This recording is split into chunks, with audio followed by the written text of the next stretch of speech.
I'm here at the Burlington Police Department where I just got a tour from Chief Thomas Browne, who pointed out some of the issues that they are facing because of this building being over 120 years old. Let's take a look. The station was originally built in 1897 as a school, and the Burlington Police took it over in the early 90s. Due to its age, they have issues with water damage, misshapen windows, and safety concerns from the building's layout. I started by asking Chief Browne about the water damage visible throughout the building. So very, very limited areas in the station have no sign of water damage. And those are usually because we've replaced the ceiling tiles because we've had prior water damage.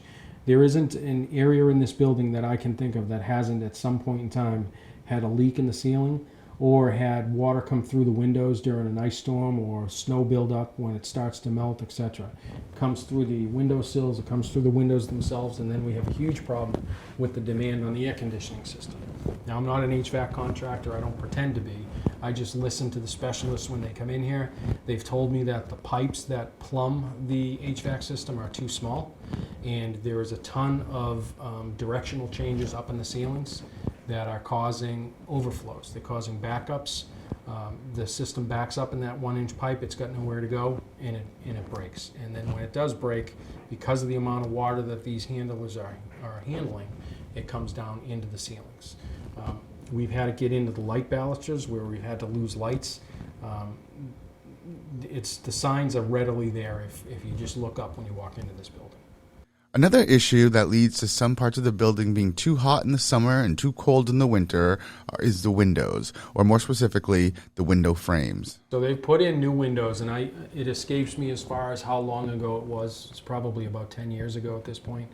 And the windows themselves are a good product, but the problem is when you put a window into an area that's not square and there's no integrity in the framing, the windows aren't going to work the way you expect them to work. So many of our windows, if not most, they don't close all the way. They're not square in the openings, and what that does is it allows weather to come in. Anywhere in this building, at least the old portion of the building, which is what we're in right now, the old Union School, the wind coming off of the Common or coming up Center Street hits the side of the windows. The window banks are so large, and the wind forces its way right through there, and also it drives rain and snow right into it as well. We've actually had ice dams in many of the windows in this building.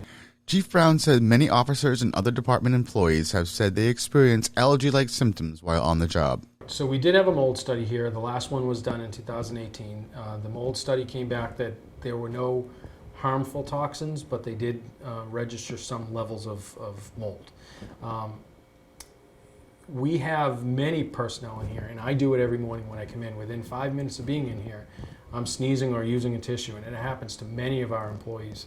And it's mostly directed down into the dispatch center. For some reason, a lot of the dispatch personnel, when they come in, they start to get the headache.